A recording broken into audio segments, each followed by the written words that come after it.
If you're a software developer today and you're not using AI, I'm willing to put money on the table that you will lose your job in 5 years. I am 99% sure this is what's going to happen to most people if they don't adopt this technology. When I first discovered OpenClaw, almost like 2 or 3 sleepless nights trying to process what this means, because it's like this ChatGPT moment again. Everyone will have this in 1 year.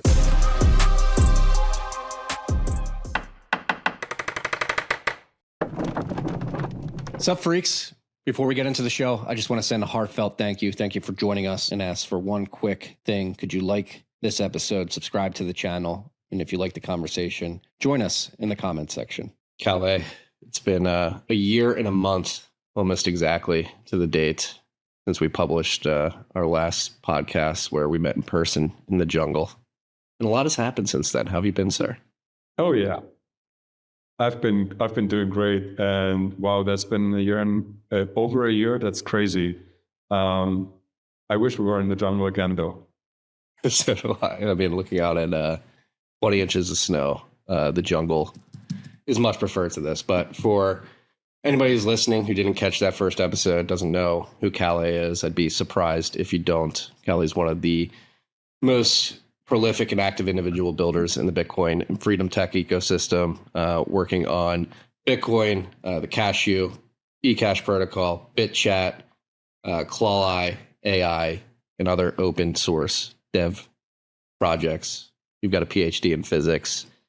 And I mean, I've been following the sparse podcasts you've been doing throughout the year. I think you were on Citadel Dispatch summer of last year, and you were talking about this proliferation of AI tools and how vibe coding helped you build the Android app for BitChat. That has blown up. We'll talk about BitChat, but I think focusing in on what's happening now with Clawi AI and basically you launching agents to help you do your work. You tweeted yesterday about a DevOps engineer that you launched that would typically cost $200,000, but you have it running autonomously 24/7. What's going on? Yeah, I don't know what's going on. I strongly believe that no one does where we're heading, and it really feels like everything that we're doing right now is something that hasn't been done before. So we are like 100% in discovery, or in a discovery mode, or in a pioneer mode, where any new idea on the table is basically is probably the first time that someone tries it out. As you made some examples, like I've been focusing a lot on AI agents recently, particularly focusing on OpenClaw, and I like it a lot and try to make it as useful as possible and try to figure out ways how to integrate it into the projects that I'm working on to be more effective, more cost-effective, and faster, ship more and higher quality code. But we'll be talking about that, I'm sure, in this pod in more detail.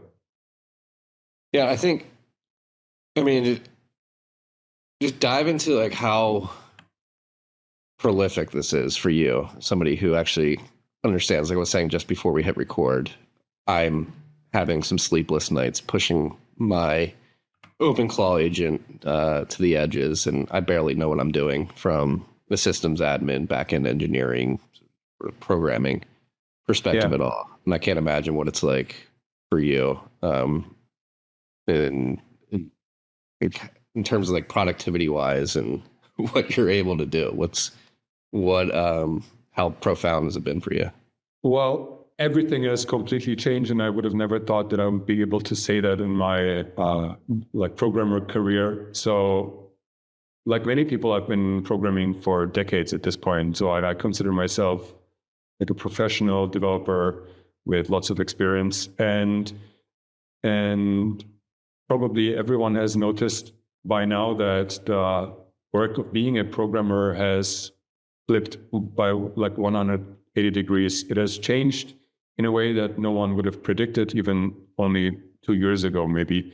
So in the last 1 or 2 years, maybe we'll start a little earlier. So the way I see this in my mind is we have multiple stages of innovation in AI with regard to LLMs and agents. So level 1 was using an LLM in a browser, ChatGPT. That was the most pivotal moment in AI history, so to speak, when you think about how actual normal people interface and interact with AI. That was the biggest moment.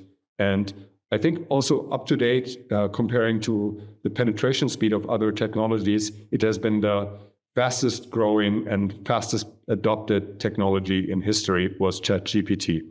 So it has conquered the entire world. That's level one. You open a browser, you ask a question, you get a response. And we've been, doing that for a year or two. And also programmers started noticing quite fast that you can copy code from your code base and put it into ChatGPT, ask a few questions, get some code back, and put it back into your code base. So there were many manual steps still involved when doing development work using AI.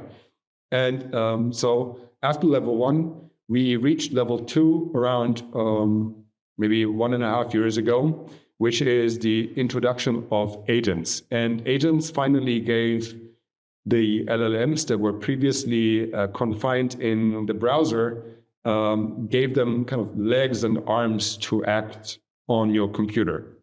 So that is, for example, Claude Code is probably the most popular one.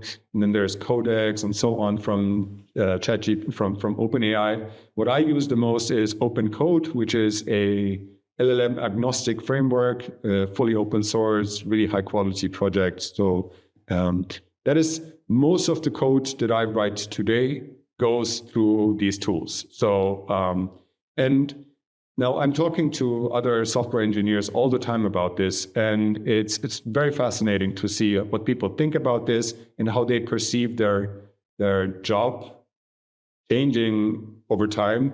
And you have a small portion, what feels like 10 to 20% of developers resisting the change, and they don't like AI and they think it's fallible and it's not as good as they are. And then you have this way larger percentage of developers who use it and try to increase their productivity. And what I see is, those who value the manual aspect of coding, and I compare them to artisans. So people who take pride in having done the work themselves and also enjoy the process of doing so and see some mastery in it or try to perfect their mastery and skills in it, have a harder time giving up the job to an AI.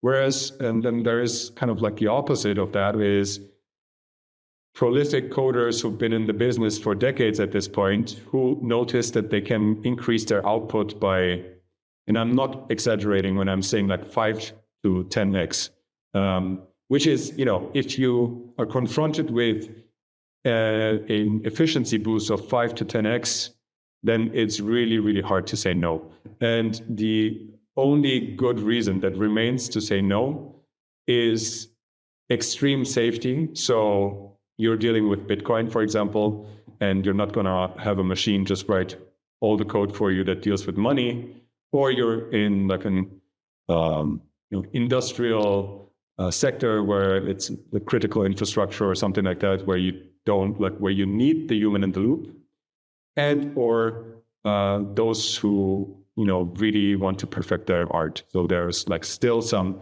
extremely good, a very tiny number of human workers, coders, who can't be matched by the AI, and they are getting paid large sums of money these days to be like the one big expert in COBOL or something like that, working in the companies. But for the rest, the adoption of agents has led to an incredible output boost and productivity boost. And so that's what I've been focusing for the last year and a half or two, which is like, how can I make use of these tools to improve all of these projects that I'm working on a lot faster, and also help all my peers to also get on that train. And basically making sure that anyone in our Cashu ecosystem uses AI tools and realizes that if you're a software developer today and you're not using AI, I'm willing to put money on the table that you will lose your job in 5 years. Like you won't have a job in 5 years. I am 99% sure that this is what's going to happen to most people if they don't adopt this technology. And the economic realities will force you to do so. So that is level 2. It has changed the industry completely, which again is something that I would never have thought that I would experience this. And level 3, now this is the level that we are currently in. This is the next evolution of AI agents, are these proactive, always on running agents, personal AI agents that have a memory and a context about you, that run either on your own home computer all the time or on a server somewhere in the cloud all the time. You're the only one who has access to that one computer, and the agent has its own computer, can do anything on that computer. And with that power and with a loop that closes, kind of like tells the agent to work round the clock, and with all these ingredients combined, we've seen what the future of personalized AI agents will look like a couple of weeks ago when, OpenClaw blew up. And when I first discovered OpenClaw, I had, like we were talking about this before the recording, as you said, almost like 2 or 3 sleepless nights, just trying to process what this means. Because when you try technology for the first time, and then you get this intuition that, oh my God, like this is so powerful. Everyone will have this in 1 year. This will be everywhere in 1 year because it's too powerful. It's like this ChatGPT moment again, I think, where, the first moment you tried ChatGPT, you were like, sure, this is so significant that there is no way this won't penetrate everywhere. This is how I felt again with kind of the latest iteration of level 3 autonomous AI agents. And that's been on my mind a lot lately. Yeah. And what would you say to people, because I've been using OpenClaw for, I'm an OG. I was using it when it was ClaudeBot. I had to set it up in the cloud via CLI. I didn't have, is it Clawi or Clawi.ai? I call it Clawi. Clawi. I didn't have Clawi. I didn't have like one-click deploy. So I set it up like a caveman in a VPS. And I've been using it. I've similarly had this, like, holy crap, this is so powerful. Everybody's going to be using this eventually, but there are naysayers out there. Like it's like Claude Code. Like I've been using Claude Code and Claude Cowork, and it's the exact same from what I understand. What are the differences, and what is the difference between just using Claude Code or Claude Cowork, sort of in a silo versus creating an OpenClaw and giving it access to Claude Code? And the way I understand is OpenClaw is like a harness that really adds a bunch of power to Claude Code and other models for that matter. Yeah, so we definitely have to differentiate between kind of like what's the LLM, and that can be Claude, Sonnet, or Opus, or GPT, or whatever it is, like the brain, and then the body, which is the Claude Code CLI, for example, or OpenClaw. So kind of where do you put that brain into? And the biggest difference between the level 2 coding tools and the level 3 personal agents is the loop. Personal agents are alive all the time. They don't care whether you leave your keyboard or not. It's not meant to interact, they're not meant to be interacted with using that one single keyboard that you have on your computer, and when you close your computer, it's gone again. But it's rather meant for something that is active all the time, can do something in the background, and has memory about everything you've done so far. And that is what OpenClaw also does. It has a persistent memory. Sometimes it struggles with that memory, but it at least tries to remember everything that you've been doing. You can talk to it like a normal person via chat. So you usually interact with it with Signal, WhatsApp, Telegram, whatever you want, and you can tell it to every day at 2 p.m. make a report about all the activity that's been going on in this GitHub repository, for example. This is one of the many examples that we're using in our dev organization, which is we have one of these Clawis that basically just tracks our progress on GitHub and gives us daily reports about, hey, these are the new pull requests that were opened. These are the new issues that were opened, sorted by severity. And these people are working on that. And there is no activity in this project. So maybe you should look at it or something like that. Having something like that gives you automated responses every day, for example, could be every hour, could be every week, whatever you want. It could be news aggregation, research on the latest topics that you're interested in, or just something very banal and related to your personal life. So there are clear differences in the capabilities between level 2 and level 3. I think it's very normal that there will be skeptics about what is this useful for. I've seen many technologies come and also go where you always have the same thing. And since we're so new and so early with this technology, it basically, the limit is your imagination right now. Is if you cannot think of a way how this can be useful for you, then think a little harder. That's what I would suggest, because I'm pretty sure everyone who deals with computers, and that's everyone, has something that they don't like doing themselves, or they would like someone else to do it like in the background for them.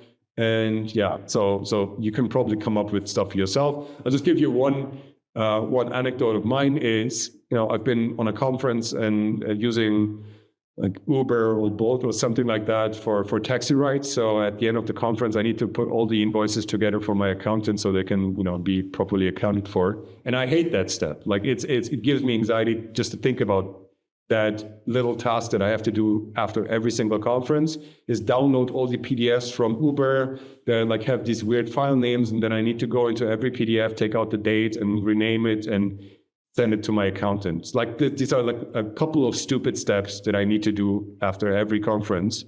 And this time I just like downloaded 15 invoices as a PDFs and I dropped it over to my Clawi over Signal. And I told it like, hey, just look into the PDFs, extract the dates, rename the files, send them back to me. And I just could go on with my life. And 3 minutes later, I received 15 PDFs back, perfectly formatted in a way that I can just drop and forward to my accountant, and I'm done with the task.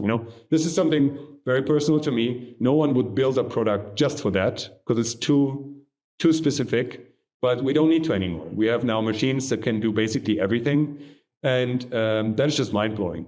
And another thing that I think is something that we're just getting adjusted to is how we talk to computers. Something is fundamentally changing in how we interact with computers. Because, for example, just the experience of installing software. Until now, it was either, you go to a browser, download a file, and then click on it, go through that setup, blah, blah, blah, and then you have a software. Or if you're a Linux person, you just, you do it over the terminal, you install it, and then it's there, and then maybe you need to configure it, and then you can use it. And, lately, the way I've been installing most of the software over for an AI agent is basically just taking the link to the GitHub or to the website of the thing that I want it to use.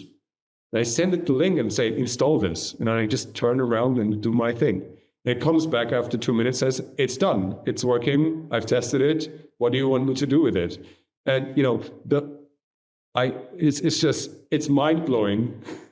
These basic interactions that hadn't changed for for decades, since the invention of the personal computer, everything has now changed. Every single person can now use basically everything through a language-based interface, and I think that's amazing. It opens so many new doors and helps so many new people to use software and be more productive humans. This trip at TFTC was brought to you by our good friends at Unchained. If you want to get drunk on the beach and drink beers, the peace of mind that your Bitcoin's safe in multi-sig cold storage, sign up for a multi-sig vault with Unchained. Go to unchained.com/TFTC. Use the code TFTC10 for 10% off your first purchase. What's up, freaks? If you've been listening for a while, you've probably heard us talk about Bitkey. It's a Bitcoin wallet built for people who want self-custody to actually fit into their lives. Bitkey is a private multi-sig wallet that removes the biggest point of failure in traditional self-custody, the seed phrase, no ceremony, nothing to hide, and no single mistake that can put your Bitcoin at risk. Things get lost. Hey, we know that. Phones get replaced. Life happens. Bitkey is designed so your Bitcoin stays secure and recoverable without demanding constant attention or expertise. And because it's built for the long term, inheritance is built in, so your Bitcoin can move securely into the next generation. It's Bitcoin self-custody built for real life. And for February only freaks, for you guys only, listeners can get Bitkey for $99 using the code TFTC99. Go to bitkey.world. That's Bitkey, BITKEY.world. Use the code TFTC99 to get a Bitkey for $99. You can go directly to the bitkey.world site if you're watching on YouTube in our store below. Yeah, it's become clear to me over the last 6 weeks, the form factor with how we interact with computers is changing right before our eyes. Like voice to text, voice to voice even is how, a month and a half ago, I would use voice to text for some things, but really not much. And now whenever I'm on my computer, I'm hitting Option spacebar and just talking for 5 minutes and then sending that prompt or that conversation to my agent, and then it's just doing these tasks. And it's like we're projectionists now. We can just think of something we want. In your example of the Uber receipts for your accountant, like I need that, and you can just project it into reality, which is insane. Yes, so, and it goes even. It goes even deeper. I'll tell you just a little story about how I started working on BitChat. Because when I saw Jack release BitChat for iOS initially, I was like, oh no, this is iOS. I'm an Android guy. I would like this to exist for Android. Why did he only build it for iOS, right? And we're in times where you can just do it. But the thing is, I'm not an expert on Android. I've never made a real Android app before, and I've been searching for experts in several fields for so long. For example, we're working a lot with NFC these days for Cashu, and try to find an Android expert that also has experience with NFC. These are you're looking for someone very specific. And even if you have the money to pay them, it's super hard to find them. And even, if you say okay, I'm going to learn it. So you go out and search for documentation. All you see is code from 8 years ago that hasn't been updated, or super old documentation or PDFs that look like technical sheets that you really don't like to read, or you can't understand or something like that. It's even for someone who is, a good amount of skill in a certain field, there are blockers that would have cost you either a lot of money or time to find someone who can help you. And now I can just talk to the machine and tell it can you please explain to me how NFC on Android works? And it will figure everything out. It's the best expert that you can think of in several very specific domains in the thing that you are good at already. So it not only helps the uninitiated to raise their levels and become more productive humans that can focus on their lives, but also the ones that are really deep into their own profession, helps them to broaden their scope and figure out things that they weren't able to figure out before. It's truly mind-blowing. And I had a discussion with Justin Moon a couple weeks ago about what this means for Freedom Tech. And since you brought up BitChat, I think BitChat's the perfect example of something that's been accelerated via these AI tools, and is a Freedom Tech project that found, I think it's safe to say, mass adoption during the elections in Uganda, when they turned the internet off in Iran, when they had the hurricane in Jamaica. People have been turning to BitChat, which you've been working on. But I think talking about a broader topic, how important are these AI tools for the proliferation of Freedom Tech generally, and what does it mean for how we build these Freedom Tech apps moving forward? Does it give you more hope that we can actually win this battle? Yeah, 100%. And interestingly, it's a human factor. The answer is the human factor at the end of the day, because with AI, what effectively happens is that you increase the number of people who can reach a certain goal.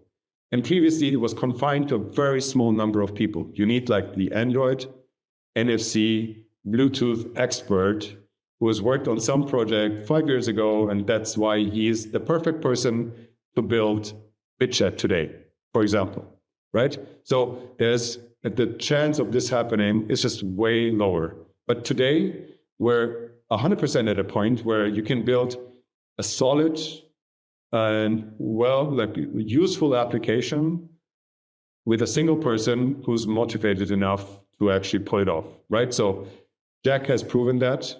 He's basically said, I wanted to research how mesh networks works, and he's built this incredible app. Or another example is OpenClaw itself. It was built by a single person. It's unheard of. It's impossible. There's no way in the world 1 year ago that this would have been possible. And today, like only a year or maybe 2 years into this technology, we've already seen profound impact of highly motivated individuals who are now able to execute. I still think, it requires some upfront work from you as a human, because it's not like everything has now the same difficulty for everyone. It definitely equalizes everything, but still being an expert in a certain field, knowing what the pain points are, having all that context that you only gain through experience, that is what makes you kind of stand out in the sea of, equal capabilities. And I think that that's the move forward, is figuring out who's motivated and less like who's skilled. It's more about you as a person, what are your goals and your ideals. And if you're a person who's like this, a doer who doesn't sit there and wait until someone else does it, but you're motivated enough to do it. Previously, the biggest obstacle was skill, and today it's not anymore. And that's amazing. We can't even start to comprehend what it can change. I believe that software is one of the most important driving factors in today's world, how we as humanity progress. We see this in mass adopted software, social media, and so like all these things have a massive impact on the world today. So 1 + 1 = 2 is give them the tools and they will build. Well, it goes both ways too, right? It's a double-edged sword because it can be used for good and bad. And so how do you view that particular nature of this beast that we're working with? Because it seems like we're in an arms race to avoid the digital panopticon and ensure that we can leverage free and open source software tools that preserve privacy, sovereignty, and the ability to operate outside the walled gardens. I mean, I'm almost getting goosebumps thinking back to our previous conversation in the jungle now, because we're kind of closing the loop, and it had a similar, we talked about similar topics a year and a half ago, but things were so different back then that it felt like, and here's what I want to say actually about your question is the good usually comes from the many, whereas the bad comes from the few. But the bad from the few usually has all the resources that they need to, build a centralized social media platform that conquers the entire world. So although everyone has improved their skills, I think it's like vastly disproportional in how much it has helped the many. We are way more people who want to see good in the world than those who want to see bad in the world. And we as the mass of people have increased our ability disproportionately more than the large mega corporations who can also now use vibe coding. All right, okay, you can use vibe coding now too, but they were able to do anything that they want anyway because of a large amount of resources. But this technological shift has benefited especially those with smaller resources or smaller teams and individuals. And so my hope, I'm very hopeful, because I hope that I know that there are more good people than bad people in the world. And those good people now have way more tools to express themselves, to actually change the world, and to show us their vision of the world. and inspire others. So I'm way more optimistic in that regard than 1.5 years ago, because we have now the way more powerful weapons that we can use to fight against surveillance or repression and like the digital panopticon, as you call it. Sup, freaks? This rip was brought to you by our good friends at Salt of the Earth. It's so delicious. This is my pink lemonade electrolyte mix. It's pink Himalayan salt. There's no sugar. It's way better than SLNT Liquid IV. I went through a big electrolyte kick, testing them all out, and I landed on this, settled on this, been drinking it pretty consistently every day for 2 years now. It is my favorite. This is the pink lemonade. They have orange here. As you can see, this one's ripped. I had this on the train ride back from New York last night. I'm always stocked up with these things. They also have creatine packets. Very convenient, particularly if you're traveling and you like to work out. You like to get those brain juices flowing. They have these creatine packets as well. They're about to launch a bunch more flavors, lemon lime, watermelon, and a few others as well. So go check it out. Go to drinksote, drinksote.com. Use the code TFTC for 15% off. Seriously, game changer in our house. My wife drinks it. I drink it. Our boys drink it. Stay hydrated. It's a beautiful thing. Sup, freaks? This rip is brought to you by our good friends at SLNT. SLNT creates everyday Faraday gear that protects your hardware. We're in Bitcoin. We have a lot of hardware that we need to secure. Your wallet emits signals that can leave you vulnerable. You want to pick up SLNT's gear, put your hardware in that. I have a tap signer right here. I got the SLNT card holder, replaced my wallet. I was using Ridge Wallet because it's secured against RFID signal jacking. SLNT, the card holder, does the same thing. It's much sleeker, fits in my pocket much easier. I also have the Faraday phone sleeve, which you can put a hardware wallet in. We're actually using it for our keys at the house too. There's been a lot of robberies. They have essential Faraday slings, Faraday backpacks. It's a Bitcoin company. They're running on a Bitcoin standard. They have a Bitcoin treasury. They accept Bitcoin via Strike. So go to slnt.com/TFTC to get 15% off anything, or simply just use the code TFTC when shopping at slnt.com. Patented technology, special operations approved. It has free shipping as well. So go check it out. And to your point about just figuring out what your skill is when you're good at, for example, like when I view my contribution to this space is just the ability to observe and curate. And so that's what I've been using my agent to do, is just at the media company, is observe and curate. So I have it running all these cron jobs to surface information that I think people aren't getting enough exposure to. And then I can then curate that and put it in a podcast or a newsletter or share it on social media. And it's been incredibly impactful. Like the amount of sort of output that we've been able to push out over the last couple of months has increased, I think, at least 5, maybe 10x, just because we have these tools available. And so now when I'm thinking of TFTC, it's like, okay, I want a CBS, NBC, CNN, Fox News, but for freedom tech and sort of economic storylines that people aren't getting in the mainstream. And I think it's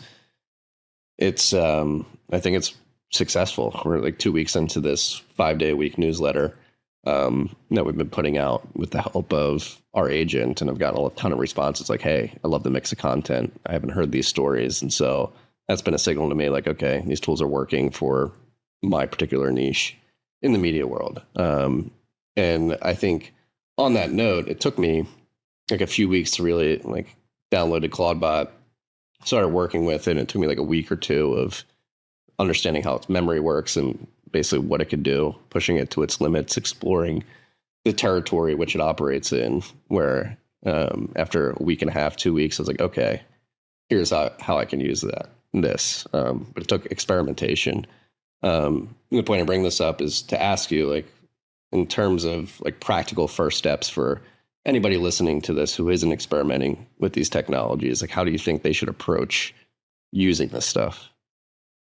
I want to start with especially like the security aspect first. So you should be aware that using agents on your computer or with your personal accounts can go terribly wrong. So that is something, that's the first thing to think about. We're not at a place yet where, some highly polished experience exists made by, a large company or something that is fully safe to use. And to be honest, I also don't think that will happen anytime, very soon, at least not very soon, because these agents are just too kind of powerful to put them in a box yet.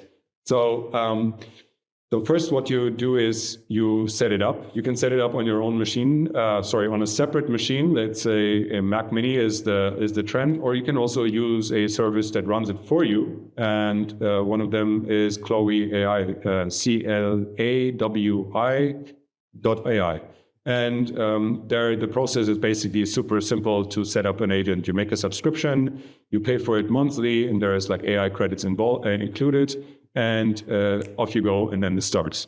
And the next step is to connect it to one of your messengers that you want to use in order to interact with it. So then you're set up, and you have your own personal agent that you can ask questions about. And like what I do is think about things that I wish I had someone like my own personal human agent basically do things for me. So one of them could be accounting, bookkeeping, for example. That's one thing. But we in Cashu, we run a large organization. As I said, we need to basically have something that can observe progress. That is also something that many people use, is having a bot that just observes things and writes reports on it. And in your case, it can be news, for example. And in my case, is pull requests and issues on GitHub, for example. And lately, what we've been experimenting, especially with Clawi, in order to make our operation more efficient, is to think of kind of jobs that we would have hired someone for, where we can, carve out some specific aspect where we think this is safe and nothing can go wrong there if you automate this part. For example, observing something, and then build like a dedicated bot just with those skills. And in the case of Clawi, we run our infrastructure on a system called Kubernetes. It's a fairly common advanced provisioning system where the cloud basically is Kubernetes, and you have like experts for that. Obviously, there's like people who know Kubernetes in and out, and you can pay them to do a certain job for you.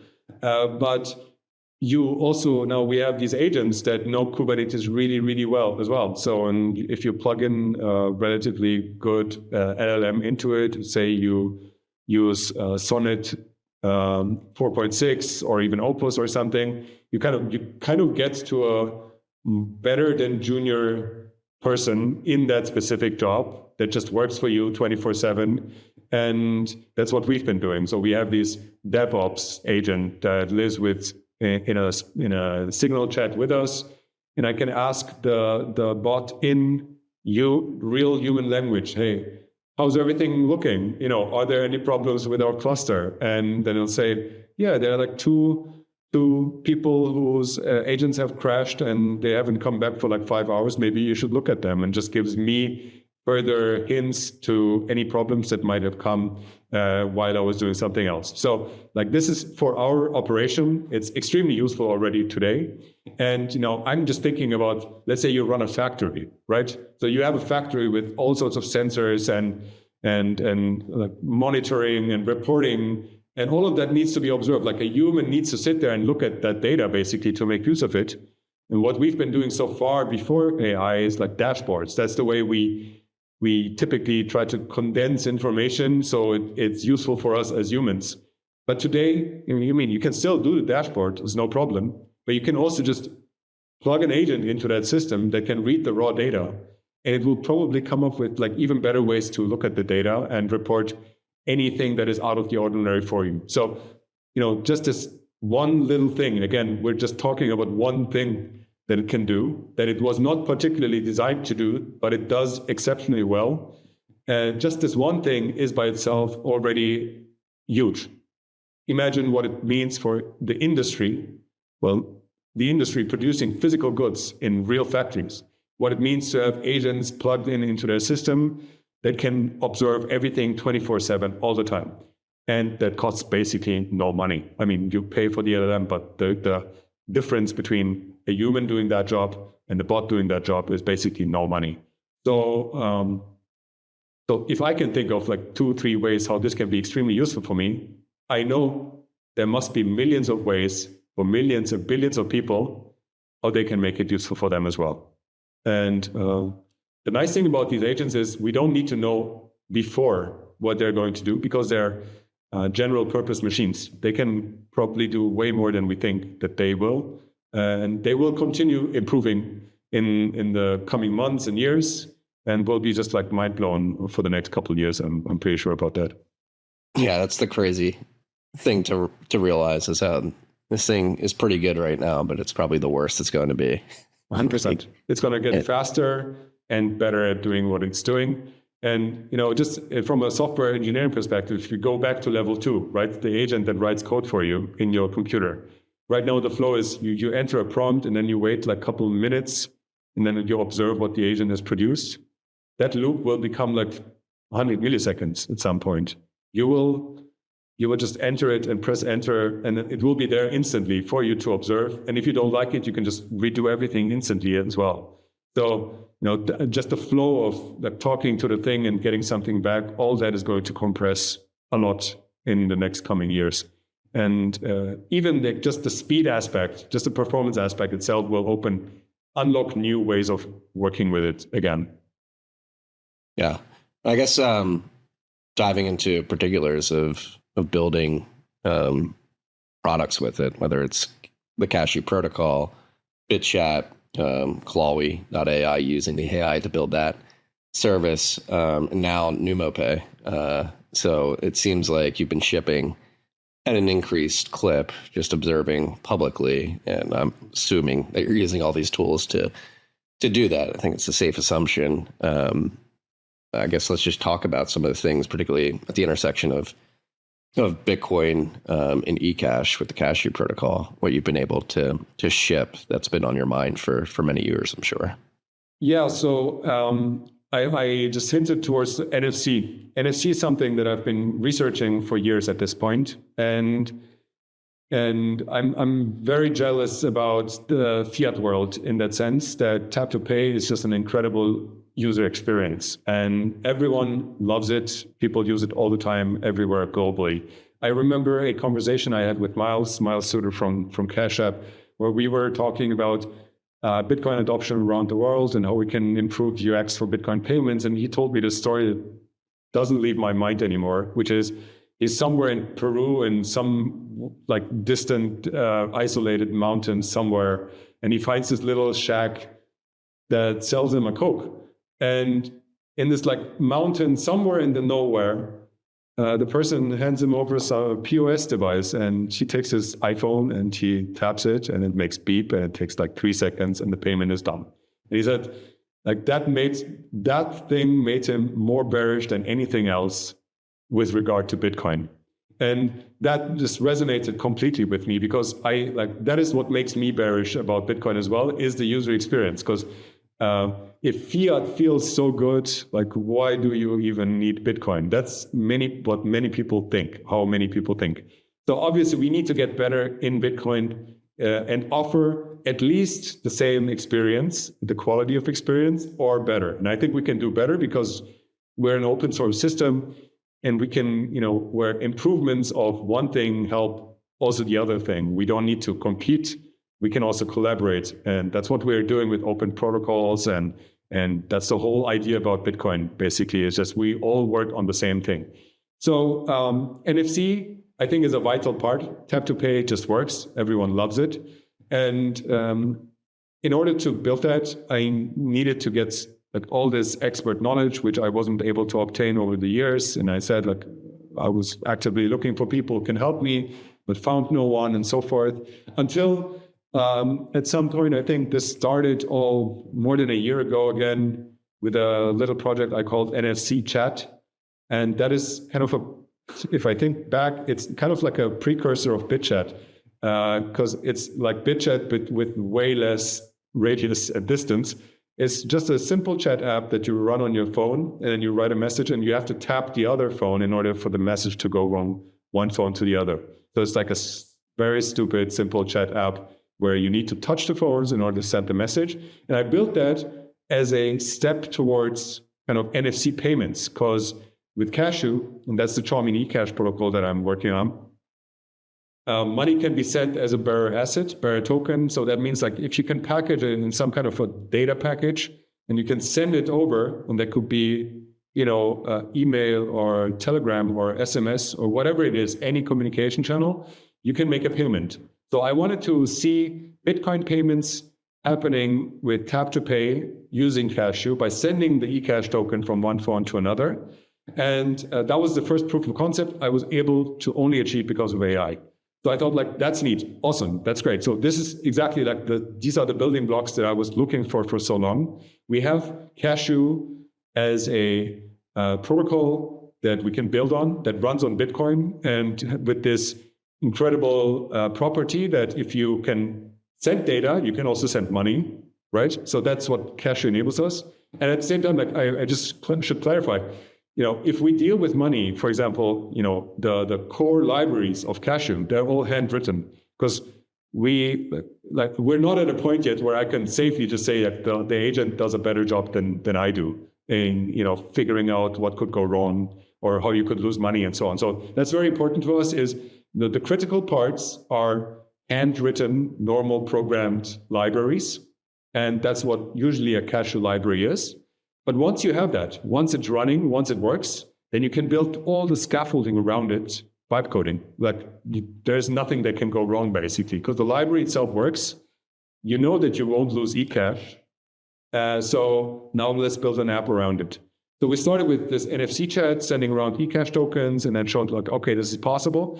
And then this ultimately culminated in something, in a project we call Numo. We've been working on this for a couple of months at this point in stealth mode. We haven't announced it to anyone until like yesterday. And Numo is our approach to introduce Tap-To-Pay to Bitcoin using eCash. Because with eCash, it has this very simple flow of data flowing from one phone, the payer, to the receiver, the POS device. So Numo runs on a normal Android POS. I have one here. I can show it. For example, this is a standard POS that runs Android, but it can also be any Android device, any Android phone. So it needs to be an Android phone because iOS doesn't allow you to use the NFC chip in that way. So the POS device itself of the merchant runs Numo, and then any other phone, and now this can be iOS or Android, doesn't matter, can basically just tap to pay to it. And if it runs a Cashu wallet, then the Cashu wallet will see that there's an NFC chip and then take the token and send it over to the POS. And why is this cool? Because first of all, it's using eCash generally.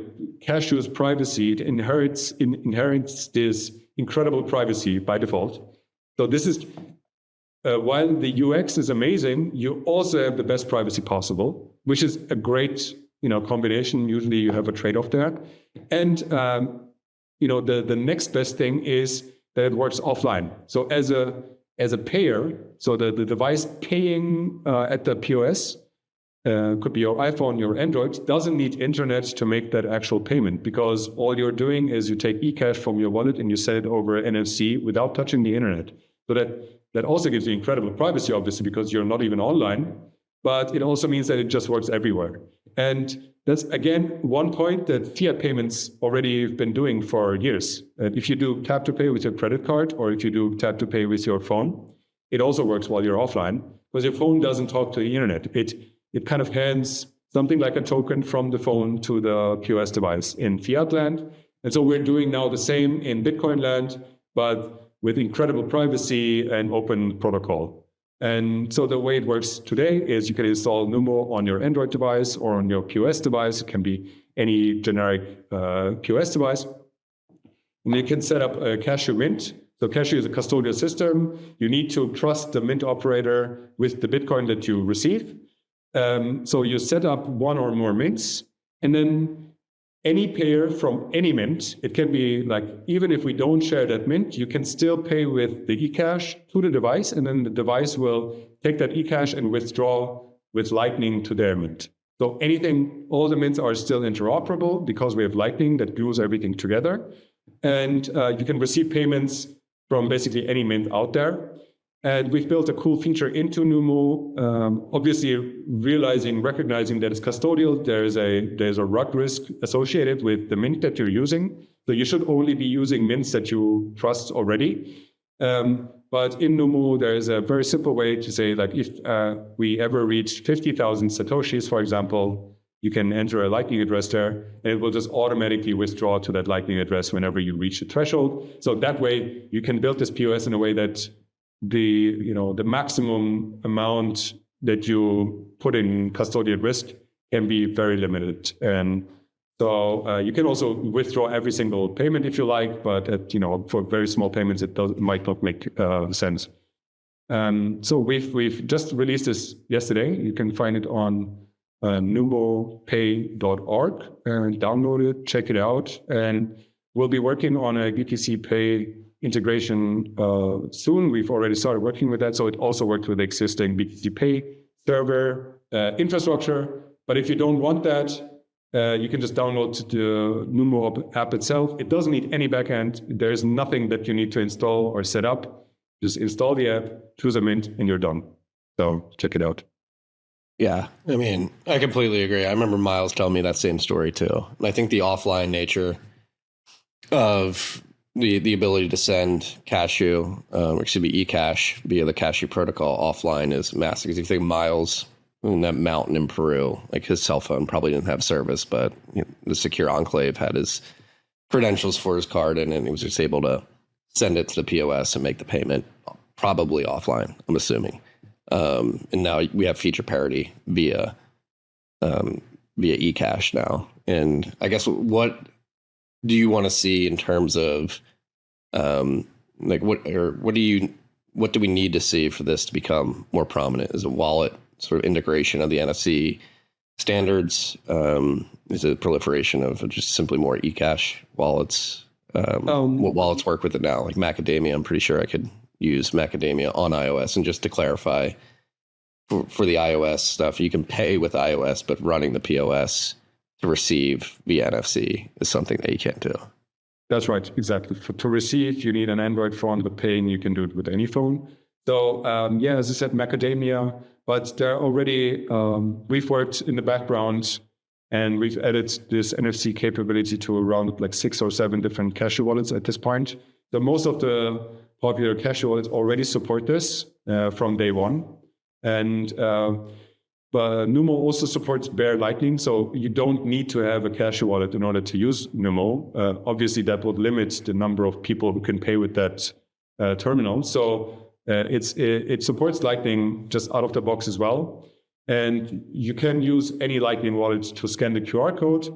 And some Lightning wallets, particularly Phoenix, can also use Tap-To-Pay for Lightning. So it would kind of fetch the Lightning invoice via NFC and then pay that over the internet. So it is compatible with all the wallet infrastructure out there. But like generally, the thing that limits growth in Bitcoin today is the utility, not the utility, but I want to say the penetration of Bitcoin itself. So I'm very well aware of the fact that our technology can only grow as fast as Bitcoin can grow. And when I say grow Bitcoin, I mean people using Bitcoin, not the price going up.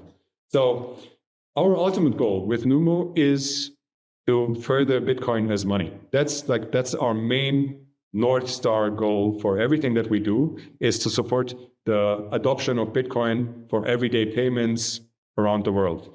So the infrastructure for that is being built out, and there are great projects out there. For example, we've noted BTC Pay server. So anyone could already use some form of on-chain payment or Lightning payment with several existing solutions out there. But what's most needed today is kind of a penetration in real economic transactions. And we need more merchants to use Bitcoin. And I think that Cash App is doing an amazing job there. I should say it's Square, to be more precise. is Square is doing an amazing job there. There's BTC Map that you can use to find merchants. There's obviously BTC Pay Server, which is the most popular kind of web checkout system that the Bitcoin ecosystem has produced. And so all these projects help towards the same goal. And we now support that effort as well using Numo and our NFC capable payment systems that we built. If you want to support this in your Bitcoin wallet, what you can do is, first of all, look at all the NFC specs that exist in Bitcoin. You can read Lightning invoices via NFC. If your app doesn't support that yet, think about integrating that. If you want truly, the tap-to-pay offline instant experience that Cashu can give, then you can also just plug in a Cashu library into your Lightning wallet and pay with eCash for that single step. It doesn't even need to be a full-fledged Cashu wallet. You can just like that single one step that you want from Bitcoin to eCash. You can also do that in order to support tap-to-pay. So there are a couple of wallets working on that. And generally speaking, I think as a community, as a bigger project in Bitcoin, we need to help get Bitcoin more onto the radar of merchants and hope and drive the adoption of real brick and mortar stores. So that's what we want to contribute to. I completely agree. And thank you for your focus on this. It's funny too, because when we last recorded, I think I asked what your archetypal Cashu user was, and you said a woman in the jungle selling mangoes. And I think with Numo Pay and projects like the BTC Pay server, I think that's going to proliferate. Obviously, what Square is doing here in the United States for their merchants, I mean, merchant adoption, because of Square's rollout at the end of last year, went literally parabolic. I think there was something like 2,500 merchants on BTC Map. There's probably more than them in the United States that haven't put their store on btcmap.org. But I think the way Square rolled it out and Cash App in collaboration with them rolled it out, they automatically added all these merchants and went from like 2,500 to over 6,000 over the course of a month, which is great to see.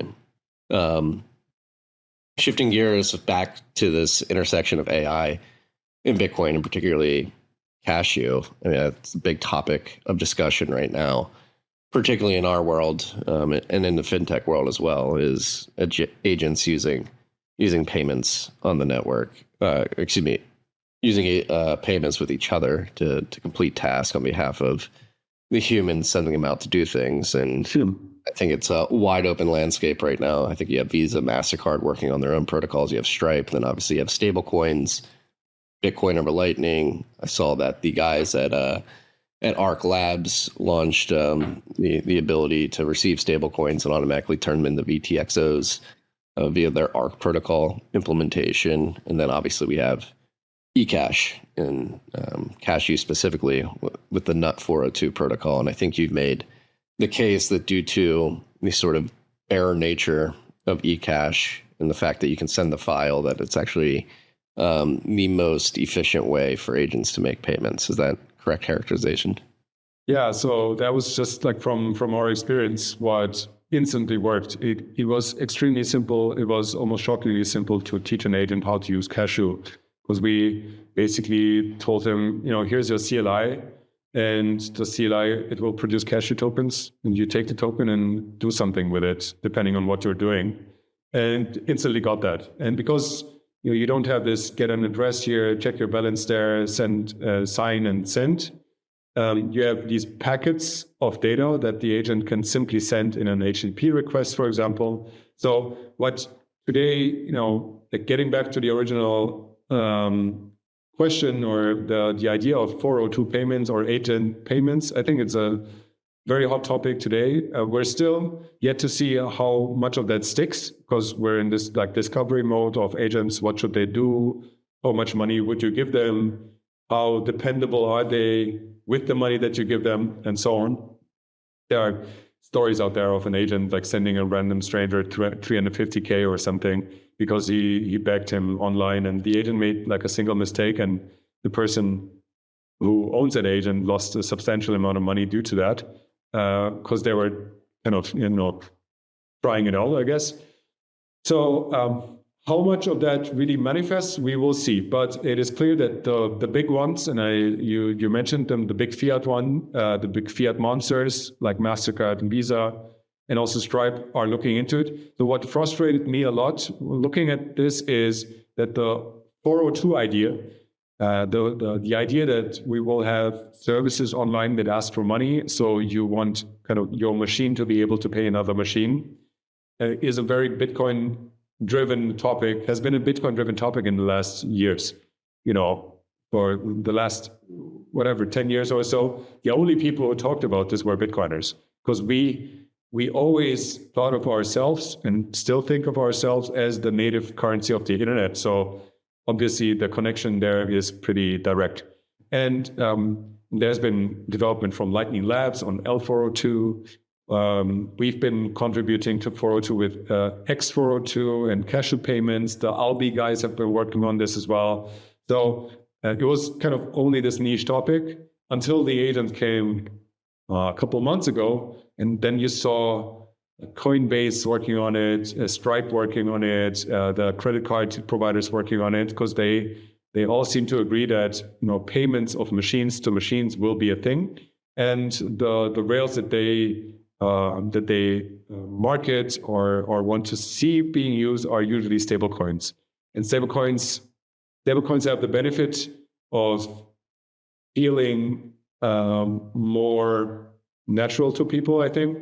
I think like the cognitive leap to use a stablecoin is way smaller than the cognitive leap to use Bitcoin, because the stablecoin is denominated in the same currency that you already use. So it feels like you're still just doing the same thing, but now in a kind of a digital way or something. So the stablecoin people have been pushing really hard to make sure that the agents of the future will use USDC or USDT or whatever it is.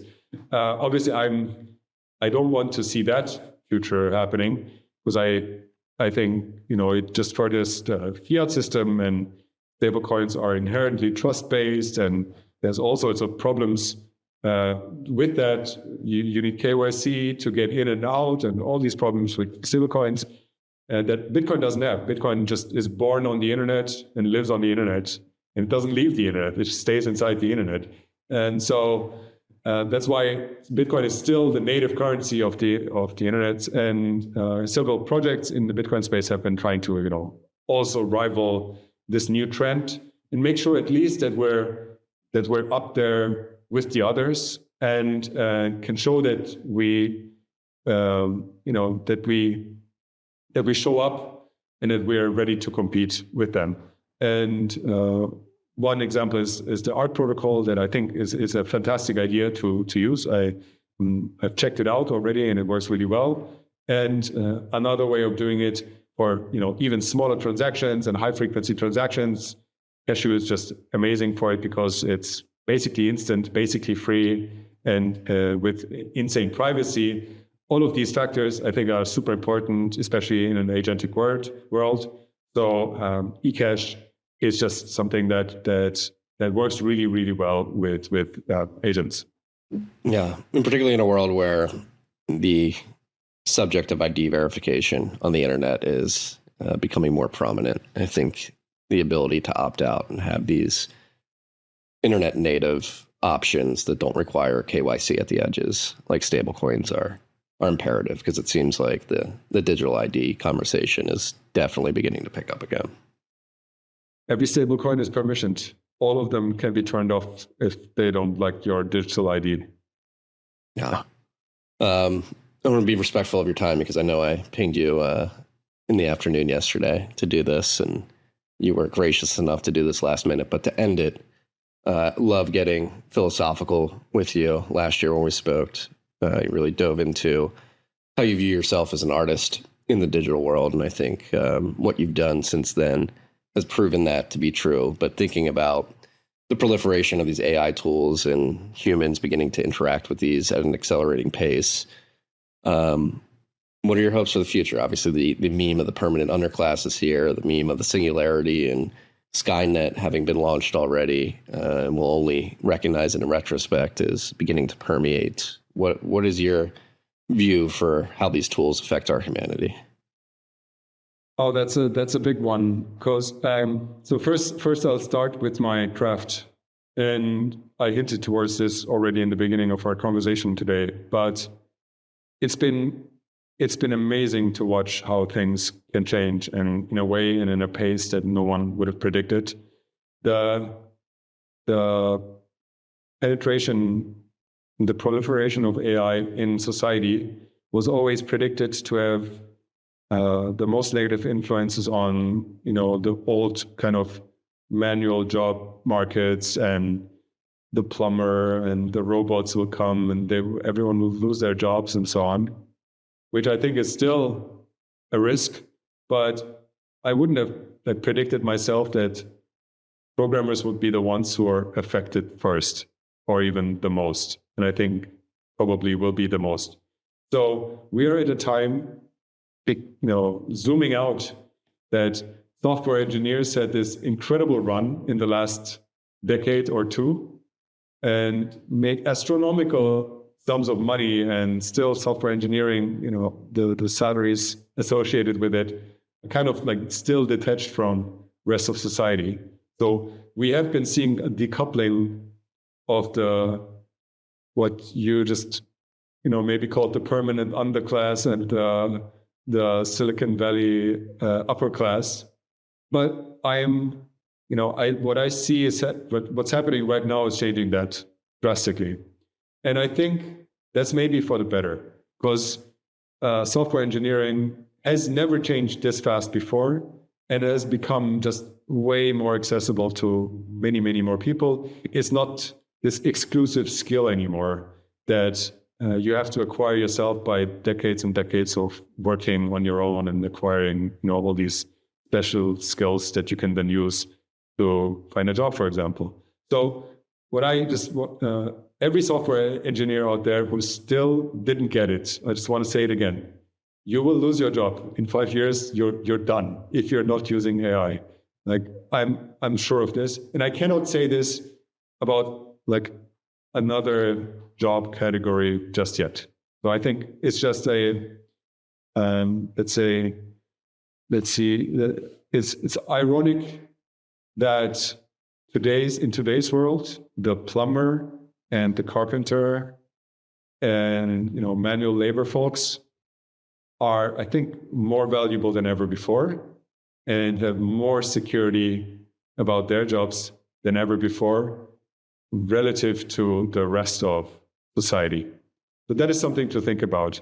It's almost beautiful to see it happen this way. And at the same time, getting a bit more philosophical on this is when we last talked, I spoke of software engineering as something like an art form, where if you have the energy to produce and you have the skill, then you can really affect the world with your ideas, which is ultimately how I think, what drives art itself is finding ways to materialize your thoughts. That can be a book or a painting, but it can also be software. And although we're in this renaissance of software development, we're seeing that the brush really doesn't matter as much as we thought it would anymore. So the manual part of it is just completely changing. But that means that the rest of software development is becoming more important.